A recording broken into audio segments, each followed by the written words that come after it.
आरोही ने अद्विजय के सीने पर अपना सर रखा और बोली, अद्विजय, कुछ देर यहाँ रुक जाइए। अद्विजय उसकी बात सुनकर खामोश रहा। आरोही अद्विजय के सीने में छुपकर अपने आंसू छुपा रही थी। मुझे उसकी याद आ रही है, कैसे रहेगी वो पूरा दिन। अद्विजय आरोही की पीठ को सहलाते हुए बोला, वो पहली बार तो तुमसे अलग नहीं हो रही है ना। ये सुनकर आरोही रोते हुए बोली, लेकिन अब उसे हर रोज मुझसे दूर रहकर अपनी पढ़ाई पर, अपने फ्यूचर पर ध्यान देना होगा। मुझे हर रोज उसे अपने आप से दूर करना होगा। वो आज से पहले इतने अनजान बच्चों से इंटरेक्ट नहीं हुई है, कहीं उसे बच्चे बुली ना करें। आरोही की शिकायतें सुनकर अद्विजय काल्मी बोला, डोंट वरी, बस 2 घंटे की बात है। ये सुनकर आरोही हैरान रह गई और उसने पूछा, 2 घंटे? सिर्फ 2 घंटे क्यों? स्कूल तो 4 घंटे का है ना। इस पर अद्विजय ने उसे कुछ जवाब नहीं दिया। आरोही बोली, आपने जरूर कोई चालाकी की है ना। अद्विजय बोला, हाँ, मैंने उससे कहा कि वो 2 घंटे बाद ही मुझे कॉल कर दे, मैं उसे स्कूल से लेने आ जाऊंगा। ये सुनकर आरोही बोली, आप उसे इतना कैसे बिगाड़ सकते हैं? उसे अपनी लाइफ एक नॉर्मल बच्चे की तरह जीने दीजिए। ये सुनकर अद्विजय बोला, वो कोई नॉर्मल बच्ची नहीं है, वो अद्विजय रावत की बेटी है, धानी अद्विजय रावत। आरोही अद्विजय की बातों से परेशान हो गई। जब बाहर आकर उसने ये बात बाकी सबको बताई तो सब अद्विजय की हरकत पर हंसने लगे। अद्विजय ने गुस्से में सामने खड़े मानव को देखा। मानव हंसते हुए बोला, मुझे ऐसे क्या देख रहे हो? वैसे मैं तुम्हारी हालत समझ तो नहीं सकता हूँ, क्योंकि मैं तो एक बेटे का पिता हूँ। मुझे तो उसकी चिंता करने की जरूरत ही नहीं है। वैसे तुम्हें पता है, मेरा बेटा अपनी क्लास में बहुत पॉपुलर है। सारी लड़कियाँ उसे अपना लंच बॉक्स देती है। जब वो घर आता है तो उसका बैग बुक से नहीं, बल्कि लव लेटर से भरा होता है। वैसे ही तुम्हारी बेटी भी काफी खूबसूरत है, देखना कहीं उसका बैग भी लव लेटर से भरा ना मिले। अद्विजय बोला, शट अप, वो एक बच्ची है। मानव बोला, तुम नए नए बाप बने हो, तुम्हें नहीं पता कि आजकल के बच्चे कितने स्मार्ट हो गए हैं। फिर कुछ देर रुक कर वो आगे बोला, न्यू डैडी, तुमने अभी बहुत कुछ मिस कर दिया है। ये सुनकर अद्विजय को गुस्सा आया। वो उसकी दुखती रग पर हाथ रख रहा था। हाथ नहीं बल्कि पैर रखकर बार बार उसकी दुखती नस को दबा रहा था। मानव, अगर एक और बार तुमने मुझे ये कहा तो मैं तुम्हारी जान ले लूंगा। मानव हंसते हुए बोला, अरे नए नए डैडी को अपना गुस्सा भी कंट्रोल नहीं करना आता, वो कैसे अपनी बेटी का ध्यान रखेगा। ये सुनकर अद्विजय उसकी ओर गुस्से में बड़ा। मानव भागते हुए बोला, न्यू डैडी, न्यू डैडी। ये कहकर वो अपने भागकर अपनी कार में बैठ गया। उसने जल्दी से कहा, प्रीता जल्दी आओ। ये सुनकर प्रीता अपनी जगह से बिल्कुल नहीं हिली। मानव चिल्लाया, कैसी बीवी हो, अपनी पति को पिटवाना चाहती हो। ये सुनकर भी प्रीता आगे नहीं बढ़ी। जाहिर था वो अपने जीजू के साइड थी। इसी बीच मानव ने अद्विजय को अपनी गाड़ी के पास बढ़ते देख जल्दी से अपने विंडो के गिलास ऊपर कर लिए। उसने एक राहत की सांस ली और अंदर से अपने फोन पर उसने न्यू डैडी टाइप किया और अद्विजय को दिखाने लगा। अद्विजय ने गुस्से में अपना हाथ विंडो ग्लास पर मारा और विंडो ग्लास को तोड़ने की कोशिश करने लगा। मानव ये देखकर स्माइल करने लगा, क्योंकि अद्विजय अपने हाथ से तो विंडो ग्लास को तोड़ नहीं सकता था, मगर उसकी वो हंसी ज्यादा देर तक उसके होठों पर नहीं ठहर पाई, क्योंकि अद्विजय ने लगातार 7-8 बार विंडो पर अपना हाथ मारा, जिस वजह से विंडो ग्लास टूट गया और अद्विजय के हाथ पर भी खून लग गया। अद्विजय ने विंडो को खोला और मानव की कॉलर को पकड़कर उसे बाहर निकाला। मानव को गाड़ी के बोनट पर लेट आते हुए अद्विजय बोला, फिर से बोलना, क्या कहा था तुमने? ये सुनकर मानव डरते हुए बोला, अद्विजय, मैंने तो कुछ भी नहीं कहा था यार, तुम इतना ज्यादा गुस्सा क्यों हो रहे हो? मैंने कहा ना, तुम्हें अभी अपने गुस्से पर कंट्रोल करना सीख लेना चाहिए, क्योंकि तुम। इतना कहकर वो रुक गया। अद्विजय ने अपने दूसरे हाथ से मानव के मुंह पर एक मुक्का मारा। मानव दर्द से कराहने लगा। आह अद्विजय यार, छोड़ मुझे मेरा हाथ। स्कूल के बाहर हो रही तोड़ फोड़ को देखकर सिक्योरिटी गार्ड वहां पर इकट्ठा हो गए, मगर जब उन्होंने सबसे पहली कार पर रावत परिवार का लोगो देखा तो वो बस अपने हाथ बांधकर पीछे खड़े हो गए। आरोही अद्विजय के पास गई और उसने अद्विजय के हाथ को पकड़ते हुए समझाया, अद्विजय, मानव सही तो कह रहे हैं, आपको अभी अपना गुस्सा तक कंट्रोल नहीं करना आता। आप नए नए पापा बने हैं, आपको अभी सच में बहुत कुछ सीखने की जरूरत है। अगर यहाँ धनी होती तो कितनी डर जाती। और आपने ये चोट कैसे लगा ली? क्या छोटे बच्चे हैं आप? ये कहकर उसने अद्विजय की उंगलियों पर लगे कांच को हटाया और उस पर फूंक मारने लगी। खून थोड़ा बह रहा था, इसलिए आखिर में आरोही ने अद्विजय के हाथ पर अपने होंठ रख दिए। अद्विजय आरोही के कान में झुककर बोला, वाइफी, क्या आज तुम्हें परवाह नहीं है कि तुम कितने लोगों के बीच हो? But I like your boldness. ये सुनते ही आरोही ने जल्दी से अपने होंठ अद्विजय के हाथ से हटाए और झेंपते हुए बोली, अद्विजय, आप बस ये लड़ाई झगड़े में ही लगे रहिए, आपको अपने दोस्त तक की परवाह नहीं है। फिर उसने मानव को देखते हुए कहा, मानव, बाहर आ जाओ। मानव ने कहा, थैंक यू माई बेस्टी, तुमने आकर मेरी जान बचा ली। ये कहकर वो कार से बाहर निकलने लगा तो अद्विजय ने फिर से उसे घूर कर देखा, जिस वजह से वापस उसने कार के डोर को बंद किया। मानव को डरा देखकर आरोही ने अपना हाथ आगे बढ़ाया और उसने मानव के हाथ को पकड़कर कहा, मानव, बाहर आओ, ये तुमसे कुछ नहीं कहेंगे। जब आरोही ने मानव के हाथ को पकड़ा तो अद्विजय की नजरें अब उन दोनों के जुड़े हुए हाथों पर शिफ्ट हो चुकी थीं। आरोही ने ये नोटिस नहीं किया। अद्विजय अचानक वहां से चला गया और अपनी कार में जाकर बैठ गया और काफी स्पीड में कार को ड्राइव करते हुए वहां से चला गया। यार, आरोही मेरे हैंडसम जीजू आज तुझसे नाराज होकर चले गए हैं। ये क्या किया तूने? मेरे चीटर हस्बैंड के लिए अपने ही पति से लड़ाई कर ली, प्रीता ने कहा। ये सुनते ही आरोही बोली, ऐसा कुछ नहीं है, वो तो बात बात पर मुंह फुलाकर बैठ जाते हैं। क्या मैं दिन रात उन्हीं के पीछे उन्हें मनाने के लिए घूमती रहूं? क्या मेरी लाइफ नहीं है? ये कहकर वो अपनी कार में जाकर बैठ गई। सौम्या, मिस्टी और राज उसी की कार में आकर बैठ गए। आरोही ने कार को खुद से ड्राइव किया। वो उन सभी से बोली, अभी मैं हॉस्पिटल जाना चाहती हूँ, क्या तुम सब लोग वहाँ चलोगे? ये सुनकर सौम्या बोली, मैं तो तैयार हूँ, मेरे पास तो घर पर टाइम ही टाइम है। आरोही ने फिर मुड़कर राज और मिस्टी की तरफ देखा और बोली, और तुम दोनों?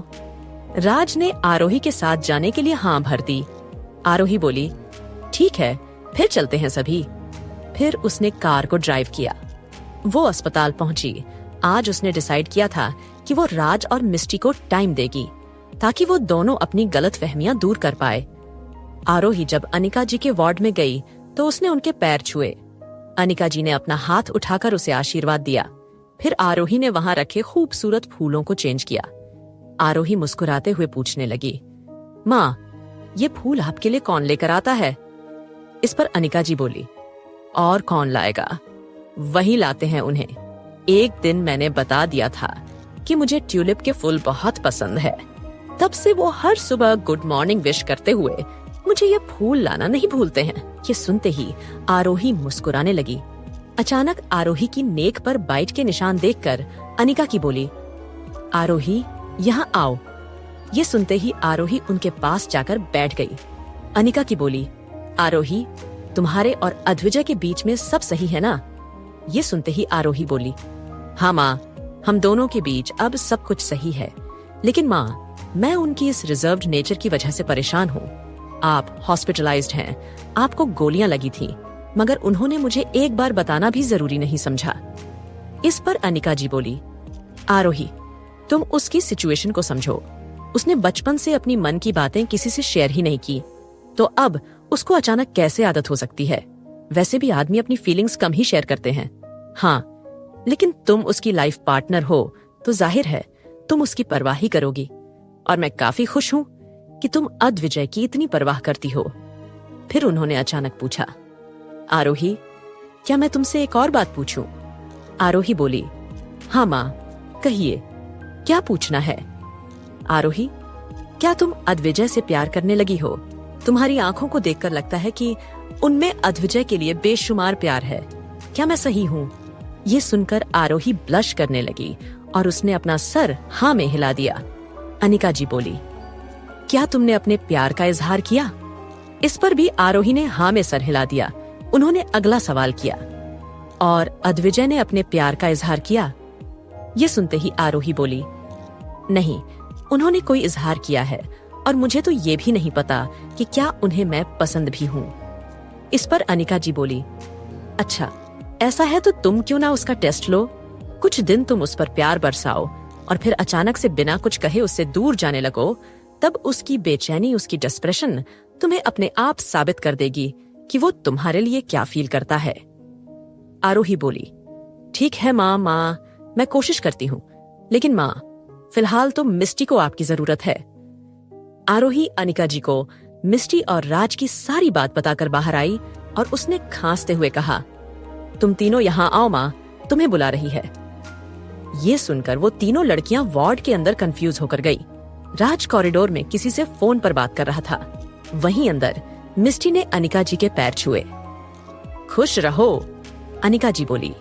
मिस्टी का उतरा हुआ चेहरा देखकर उन्होंने आगे कहा, मिस्टी बेटा क्या हुआ है तुम्हें?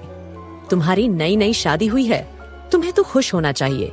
और ये तुम्हारे हाथ, ये कहकर उनकी नजर मिस्टी के हाथ पैर पड़े नीले निशान पर गई। मिस्टी ने जल्दी से दुपट्टे से अपने निशान को छुपाया। अनिका जी बोली, देखो अगर वो नालायक तुम्हें इतना परेशान करता है तो तुम जाकर सीधा पुलिस कंप्लेंट कर दो। जब उसकी पब्लिक इमेज की धज्जियां उड़ेंगी तब उसे अक्ल आएगी, अभी तो उसे अक्ल आने से रही। नहीं सासू माँ, हम ऐसा नहीं कर सकते, मिस्टी जल्दी से बोली। इस पर अनिका जी हंसी और बोली, मुझे बस माँ कहो, तुम्हारी माँ नहीं है ना, समझो कि मैं ही तुम्हारी माँ हूं। मिस्टी इमोशनल होकर बोली, क्या हम आपको माँ सा बोल सकते हैं? इस पर अनिका जी बोली, हाँ बोलो।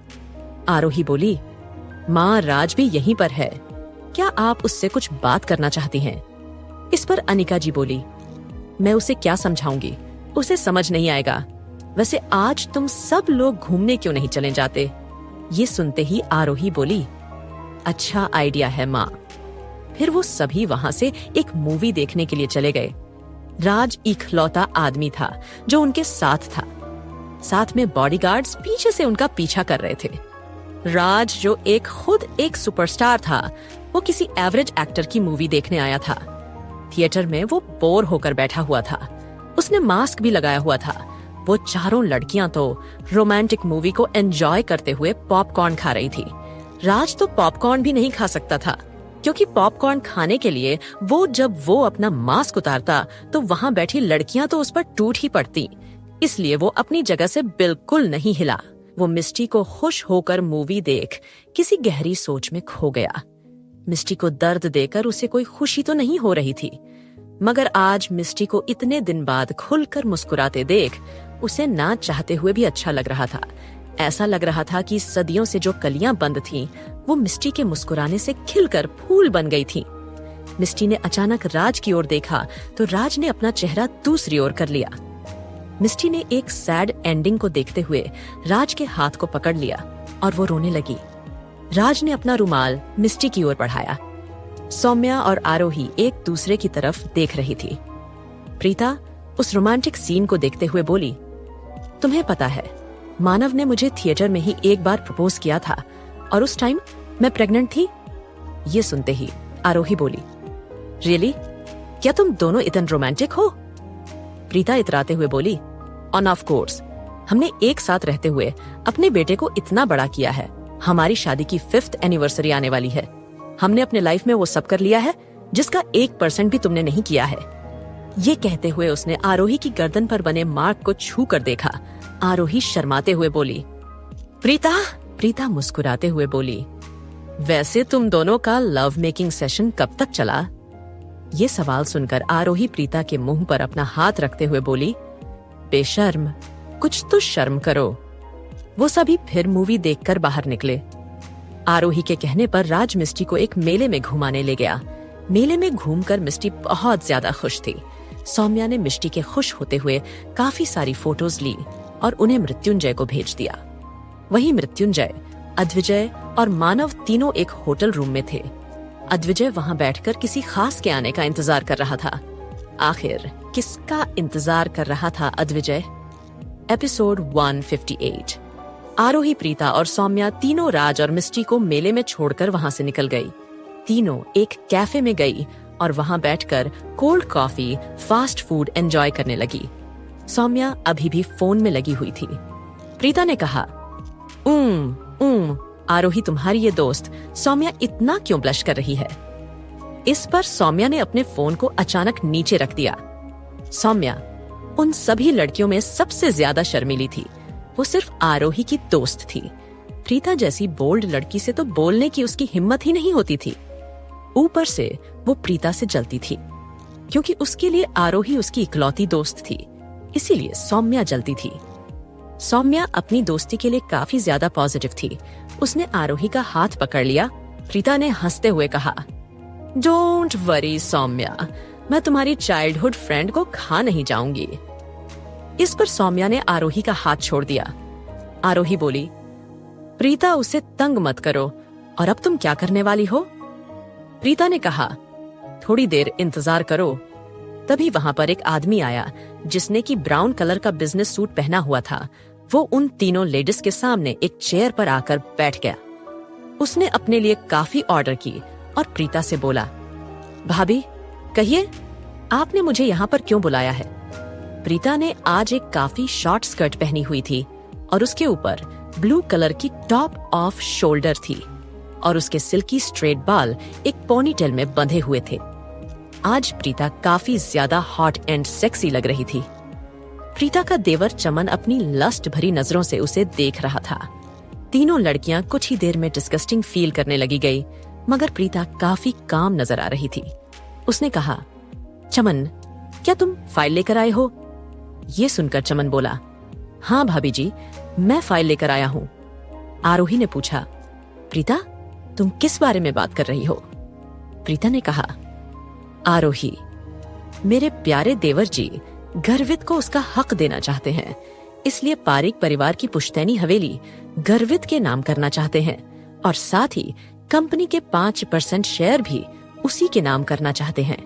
ये सुनते ही आरोही दंग रह गई। उसने कहा, अच्छा ऐसा है, लेकिन उसे आज दाल में कुछ काला नजर आ रहा था, क्योंकि प्रीता इस तरह के कपड़े कभी नहीं पहनती थी। चमन ने प्रीता से सवाल किया, भाभी ये आपके साथ कौन है? ये सुनकर प्रीता बोली, ये दोनों मेरी दोस्त हैं। फिर उसने टॉपिक चेंज करते हुए कहा, चमन लो, मैं पेपर पर साइन कर देता हूँ। ये सुनकर चमन बोला, भाभी क्यों ना हम इस सब के बारे में भाई के सामने बात करें? ये सुनकर प्रीता बोली, नहीं, वो अभी बिजी है, क्या तुम मुझसे बात नहीं कर सकते? ये सुनकर चमन नाखुश नजर आने लगा। उसने सोचा था कि वो प्रीता को गर्वित के हिस्से की प्रॉपर्टी देने के बहाने प्रीता के साथ एक रात बिताने का सौदा करेगा। उसका ऐसे करने के पीछे ये मकसद था कि वो इससे मानव को भी बुरी तरह तोड़ देगा। ऊपर से जब ये बात उसके मॉम डैड को पता चलेगी तो वो प्रीता को अपनी बहू तक मानने से इनकार कर देंगे। इस तरह वो एक तीर से 2 निशाने साध सकता था, लेकिन उसने प्रीता को गलत आंका था। प्रीता ने मुस्कुराते हुए कहा, चमन लगता है मुझे तुम्हें उजड़ा चमन बनाना पड़ेगा, तब जाकर तुम्हें समझ आएगा। प्रीता ने चमन से ये कहा तो उसके चेहरे की लकीरें खींच गईं। उसने कहा, भाभी आप मुझसे इस तरह कैसे बात कर रही हैं? आप एक हाई क्लास फैमिली के घर की बहू है। आप इस तरह बिहेव करके क्या साबित करना चाह रहे हैं? ये सुनकर प्रीता ने अचानक अपने ग्लास में भरी कॉफी को चमन के ऊपर फेंक दिया। ऐसा है देवर जी, आपके जाल में मानव तो फंस गया, लेकिन मैं नहीं फंसाने वाली। प्रीता बोली। ये सुनकर चमन चिल्लाया, भाभी पहले तो मैं गर्वित हो अपने परिवार का हिस्सा मानकर उसे कुछ दे भी रहा था, लेकिन अब उसे कुछ भी नहीं दिया जाएगा। मैं ये इंश्योर करूंगा कि वो कभी मॉम डैड से भी ना मिल पाए। प्रीता बोली, और मैं ये इंश्योर करूंगी कि तुम जैसा इंसान कभी पारिक परिवार का हेड ना बन पाए। चमन हंसते हुए बोला, क्या करेंगे आप? भाभी मेरी कंपनी में छोटी सी एम्प्लॉय बनकर रह गई हो, और मानव उसे तो अब मैं कंपनी में सिक्योरिटी गार्ड तक की नौकरी पर नहीं रखूंगा, और आपको भी कंपनी से निकालने की तैयारी जल्दी ही शुरू करता हूँ। Just wait and watch. Preeta का साथ देते हुए आरोही बोली, मिस्टर चमन दफा हो जाइए यहाँ से। चमन हंसते हुए आगे बोला, भाभी आप लोगों ने सब कुछ लूज कर दिया है। अब कोई भी रिच फैमिली आप लोगों को घंटा सपोर्ट नहीं करेगी। सड़कों पर भीख मांगते फिरोगे आप। ये सुनते ही आरोही खड़ी हुई और बोली, मिस्टर उजड़े, चमन मेरी फ्रेंड कहाँ पर रहेगी और कहाँ नहीं, इसकी चिंता आपको करने की जरूरत नहीं है। ये सुनकर चमन हंसते हुए प्रीता से बोला, आप सड़क पर पहुंची नहीं, इससे पहले ही आपने सड़क छाप लोगों को अपना दोस्त बना लिया है। ये सुनकर प्रीता को इतना गुस्सा आया कि वो अपना हाथ तक चमन पर उठाने वाली थी, मगर तभी आरोही ने उसका हाथ पकड़ लिया। आरोही ने आगे बढ़कर चमन को थप्पड़ मारा और बोली, तुम्हें तुम्हारे कर्मों की सजा अब जल्दी ही मिलकर रहेगी। अच्छा, तुम दोगी मुझे? ये कहकर चमन ने आरोही का हाथ पकड़ लिया और हंसने लगा। आरोही ने तभी अपने दूसरे हाथ से मुक्का बनाकर चमन के पेट में मारा, जिससे कि चमन दर्द से कराहते हुए मुड़ गया। आरोही ने अपना पैर उठाया और चमन को मारा। प्रीता एक्साइटेड होकर चिल्लाई, वाह आरोही रावत, तुमने तो आज कमाल ही कर दिया। अब चमन फर्श पर पड़ा था। नीचे पड़ी कॉफी से उसके पूरे कपड़े गंदे हो चुके थे। जब उसने प्रीता के मुंह से आरोही रावत नाम सुना तो उसकी आंखें हैरानी से बाहर ही आ गईं। उसने हैरान होते हुए कहा, क्या आरोही रावत? प्रीता बोली, हाँ, तुमने सही सुना, आरोही अधिवजय रावत। ये मेरी बेस्ट फ्रेंड है। तुम जैसे लोग बेईमानी से जिंदगी में पैसे तो कमा सकते हैं, मगर अच्छे दोस्त कभी नहीं कमा सकते। चलो आरोही। ये कहकर वो तीनों वहां से निकल गई। आरोही ने पूछा, प्रीता, अब तुम क्या करोगी? प्रीता बोली, कुछ नहीं, मैं ऑफिस में जॉब करते हुए चमन के सीक्रेट्स के बारे में सबूत इकट्ठा करके माँ पापा को उसकी सारी सच्चाई बताऊंगी और मानव को बेगुनाह साबित करूंगी। वैसे यार, ये बता, तूने लड़ना कहाँ से सीखा? आरोही बोली, ये तो मुझे दंश और कुमार ने सिखाया था। प्रीता मुस्कुराते हुए बोली, बढ़िया है, आखिर में तुम माफिया किंग की वाइफ हो। तुम्हें अब खुद को प्रोटेक्ट करना आना चाहिए। न जाने किस मोड़ पर मुसीबत तुम्हारे सामने आकर खड़ी हो जाए। जब वो तीनों वहां से जा रही थीं, तो एक आदमी उनसे टकराया। जिसने हडी पहनी हुई थी, उसने उनसे माफी भी नहीं मांगी और सीधा जल्दबाजी में वहां से निकल गया। प्रीता तो उसे गाली ही देने वाली थी, मगर आरोही ने अपना हाथ उसके मुंह पर रख दिया। वो जल्दी में होंगे, आपको उन्हें गाली नहीं देनी चाहिए, सौम्या ने समझाया। जल्दी में होगा माय फुट, आंखें क्या जेब में लेकर घूम रहा था। इतनी सुंदर औरतों से टकराकर उसने माफी भी नहीं मांगी और एक बार उसने हम ब्यूटीज को मुड़कर भी नहीं देखा। प्रीता गुस्सा होकर बोली। ये सुनते ही आरोही ने प्रीता को घूर कर देखा। वही तीनों जाकर कर में बैठ गई। अचानक सौम्या के फोन पर मृत्युंजय का कॉल आया। सौम्या ने शर्माते हुए कॉल पिक किया। मृत्युंजय बोला, तुम कहाँ हो? कितनी देर में घर आ रही हो? इस पर सौम्या बोली, बस थोड़ा देर और मैं घर पहुंच जाऊंगी। आज आप कुछ स्पेशल खाना चाहते हैं क्या? मैं वो आपके लिए बना दूंगी। ये सुनकर मृत्युंजय बोला, तुम कुछ भी बना दो, जब तक तुम अपने हाथ से हमें खिलाओगे वो टेस्टी ही होगा। इस पर सौम्या शर्माई। मृत्युंजय बोला, क्या तुम एंजॉय कर रही हो? इस पर सौम्या बोली, हाँ, घूम कर अच्छा लग रहा है। मृत्युंजय आगे बोला, हम आपको कभी बाहर नहीं घुमाने ले गए, कल हम कहीं घूमने चले? सौम्या जल्दी से बोली, नहीं, कोई जरूरत नहीं है, आपको काम होता है ना। मृत्युंजय बोला, ओके, तय रहा, कल हम घूमने जाएंगे। गाड़ी में काफी शांति थी, जिस वजह से फोन स्पीकर पर ना होते हुए भी प्रीता उन दोनों की बातें सुन सकती थी। उसने सौम्या को छेड़ते हुए कहा, ओहो, यहाँ कोई हमें भी देख लो। ये सुनकर अचानक हड़बड़ी में सौम्या से उसका फोन छूट गया और उसने अपने अंगूठे को बार बार फोन पर टेप करते हुए कॉल काटने की कोशिश की, मगर उसे कॉल नहीं कटा। उसने फोन को जल्दी से पर्स में रख दिया। आरोही प्रीता से बोली, प्रीता, उसे मत छेड़ो और ये बताओ, क्या तुम्हारे पास फाउंडेशन है? ये सुनकर प्रीता ने अपने पर्स से फाउंडेशन निकाला। आरोही ने उसे अपने गाल पर लगाया। प्रीता बोली, अरे, ये लव बाइट्स क्यों हाइड कर रही हो? मेरी जान, ये तुम पर बहुत अच्छे लग रहे हैं। ओह, शट अप प्रीता, यहाँ हर कोई मुझे एक अलग नजरों से देख रहा है, सिर्फ इन लव बाइट की वजह से। ये सुनकर प्रीता बोली, अरे ऐसा नहीं है, एक्चुअली मेरी जान, तुम खूबसूरत ही इतनी ज्यादा हो कि कोई तुमको पलट कर देखे बिना रह नहीं पाए, और ये लव हाइट तुम्हारी खूबसूरती पर 4 चांद लगा रहे हैं। ये कहकर उसने आरोही को ऊपर से नीचे तक अपनी नजरों से स्कैन किया। उसने अपना हाथ बढ़ाया और आरोही की चेस्ट को छूने की कोशिश, आरोही उसको दूर करके और बोली, क्या कर रही हो? तुम्हारा दिमाग विमाग अपनी जगह से हट गया है क्या?